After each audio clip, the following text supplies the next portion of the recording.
जय हिंद, वंदे मातरम। साथियों, स्वागत है डेली स्टडी में। आज की वीडियो में Bihar police special class topic wise में बिहार का पूर्व ऐतिहासिक से जितने भी प्रश्न बनते हैं उन सबको कवर कराऊंगा। तो आप लोग से उम्मीद करूंगा कि आप लोग लगातार रोज हमारे साथ बने रहेंगे और टॉपिक वाइज क्लास को अटेंड करेंगे। तो चलिए शुरू करते हैं। पहला प्रश्न है, बिहार में पूर्व ऐतिहासिक काल का आरंभ कब से माना जाता है? बिहार की बात हो रही है। बिहार में पूर्व ऐतिहासिक काल, इसका आरंभ कब से माना जाता है? सही जवाब होगा 40,000 ईसा पूर्व से। तो ऑप्शन सी के साथ आंसर कीजिए और आगे बढ़िए। अगला देखिए, बिहार सहित पूर्वी भारत में आर्यों का आगमन किस काल में हुआ था? देखिए, आपको बता दें कि आज थोड़ा एक्सप्लेन नहीं होगा। क्यों?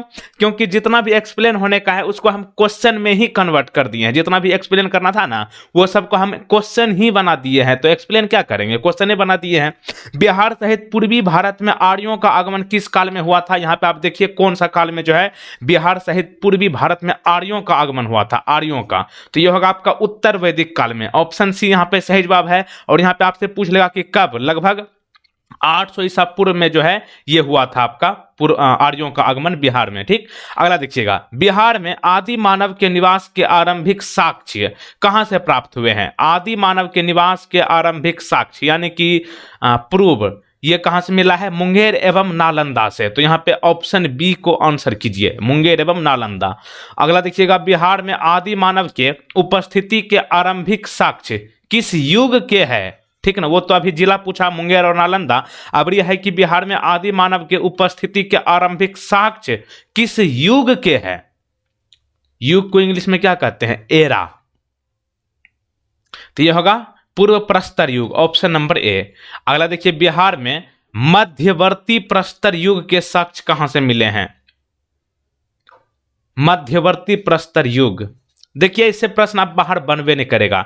तो मध्यवर्ती प्रस्तर युग के साक्ष्य बिहार में मिले हैं मुंगेर से, ऑप्शन नंबर सी। कई बार बताया हूं कि मुंगेर के बारे में आप थोड़ा ज्यादा ध्यान रखिएगा, क्योंकि मुंगेर जो है योग नगरी है बिहार का। ठीक, और यहीं पे है भीमबंध वाइल्ड लाइफ सेंचुरी। अगला देखिएगा, बिहार में चिरांद, चिरांद जो है सारण में है। सारण जिसको आप लोग छपरा बोलते हैं। छपरा वैसे कुछ नहीं है, ये शहर है, जिला का नाम है सारण। तो चिरांद जो है सारण में ही है, एवं चेचर ये वैशाली में है। ये किस युग के अवशेष प्राप्त हुए हैं? तो ये हुए हैं नव प्रस्तर युग, ऑप्शन नंबर डी। अगला देखिए, बिहार में ताम्र प्रस्तर युग के प्रवर्ती चरण के अवशेष कहां से प्राप्त हुए हैं? ताम्र समझ रहे हैं, तांबा, ठीक ना। तो ये जो है ताम्र प्रस्तर युग के प्रवर्ती चरण के अवशेष मिले हैं आपका चिरांद, जो कि सारण, चेचर वैशाली और सोनपुर एवं मनेर। तो यहां पे हो जाएगा आपका ऑप्शन नंबर डी, उपयुक्त सभी। बिहार में पूर्व ऐतिहासिक काल के अवशेषों में इनमें से क्या प्राप्त हुए? ट्रिक याद है? 99% क्या बताया था? उपयुक्त सभी मिले, मतलब उसको आंसर आंख मूंद के कर लीजिए। बिहार में पूर्व ऐतिहासिक काल के अवशेषों में इनमें से मिला है कुल्हाड़ियों के फलक, चाकू एवं खुरपा, मरादभंड और इनमें से सभी। मरादभंड किसको कहते हैं? मिट्टी से बना हुआ बर्तन। ठीक ना, आप समझ में आया ना? मृदभंड किसको कहते हैं? मिट्टी से बना हुआ बर्तन। बिहार सहित पूर्वी भारत में आर्यों के विस्तार में इनमें से क्या सहायक था? तो यह हो जाएगा आपका लोहे का उपयोग, ऑप्शन नंबर बी यहां पे सही जवाब है। श्रुति तथा किंवदंती के अनुसार महाभारत युद्ध के समय बिहार में मुख्य राज्य कौन कौन थे? महाभारत युद्ध के समय जो है बिहार में मुख्य राज्य कौन कौन थे? तो ये था आपका मगध तथा विदेह, अंग एवं लिच्छवी। उपयुक्त उपयुक्त ए एवं बी, यानी कि ऑप्शन नंबर सी।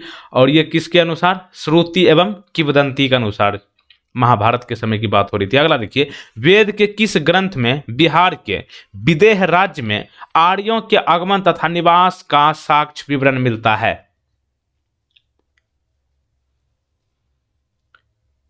तो यह होगा आपका शतपथ ब्राह्मण में।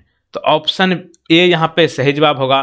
तो देखिए, विदेह की प्रथम चर्चा जो है कहां पे मिलती है? यही है शतपथ ब्राह्मण। ठीक, बिहार का कौन सा प्राचीन राज्य आरंभ में बहुत दिनों तक आर्यवर्त के बाहर था तथा अनार्य जाति के लोगों का आवास स्थल रहा? कौन सा जाति? अनार्य।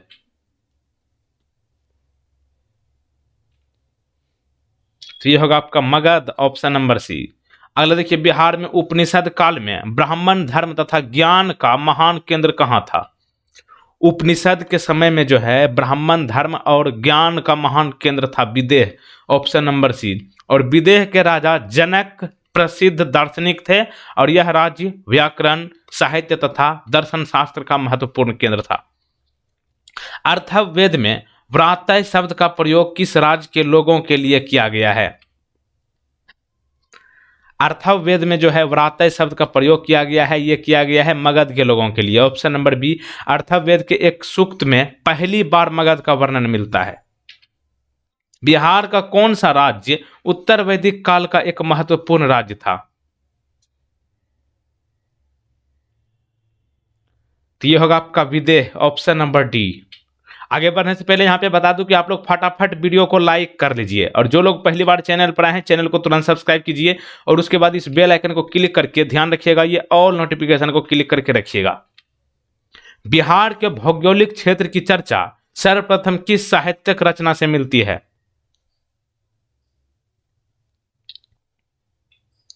यह होगा आपका Shatapatha Brahmanas, option number D. छठी शताब्दी ईसा पूर्व में भारत में 16 महाजनपदों का उदय हुआ। कौन से शताब्दी ईसा पूर्व में भारत में 16 महाजनपदों का उदय हुआ? छठी शताब्दी ईसा पूर्व में, ठीक। इनमें कितने महाजनपद वर्तमान में बिहार के क्षेत्रों में स्थित थी? 16 महाजनपदों में बिहार में वर्तमान में कितने क्षेत्र अभी जो है?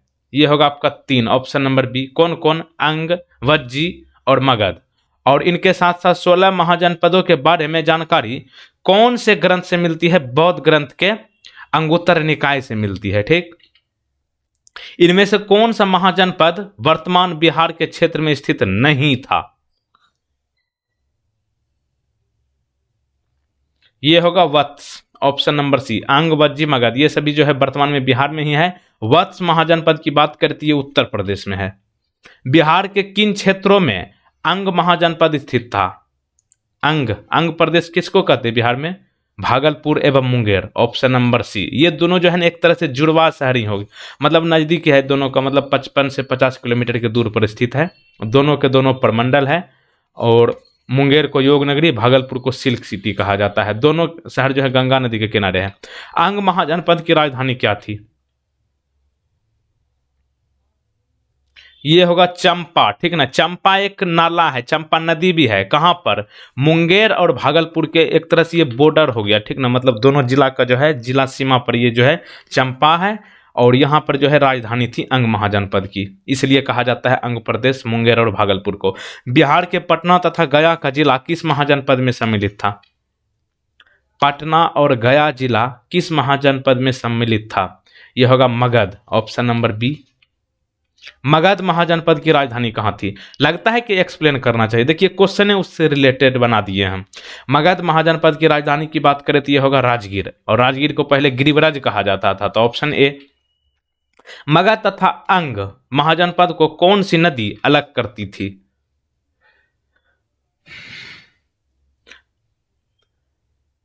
तो यह होगा आपका चंपा नदी, ठीक। चंपा नदी के उस पार हो गया आपका अंग प्रदेश, इधर हो गया मगध प्रदेश। बिहार में स्थित कौन सा महाजनपद 8 राज्यों का एक संघ था? तो यह होगा आपका वज्जी, ऑप्शन नंबर बी।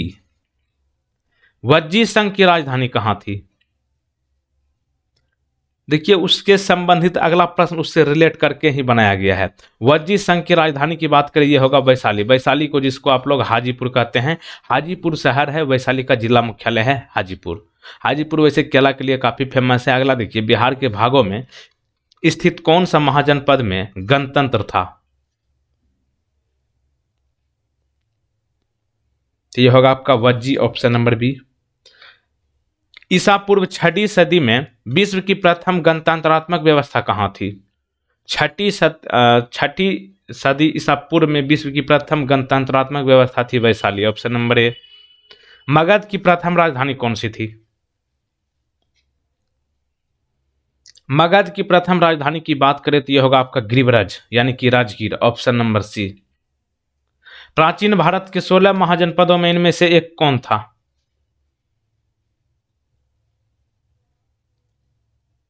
अंग, वही मुंगेर भागलपुर का इलाका।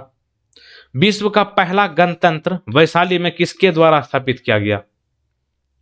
विश्व का पहला गणतंत्र स्थापित किया गया था कहाँ? वैशाली में। किसके द्वारा? लिच्छवी द्वारा। Option number D. एक प्रश्न आपके लिए है, विश्व पर्यावरण दिवस कब मनाया जाता है? इस प्रश्न का सही जवाब आपको नीचे कमेंट बॉक्स में बताना है। और पिछला वीडियो आप लोग जरूर देख लीजिएगा टॉपिक वाइज, और यहाँ पे आपको बाएं साइड में प्लेलिस्ट मिल चुका है, वहाँ पे आपको सारे वीडियो एक साथ मिल जाएंगे, तो वहाँ पे आप जाकर देख लीजिएगा। जय हिंद, वंदे मातरम। और वीडियो को शेयर आप लोग जरूर कीजिए। Thank you.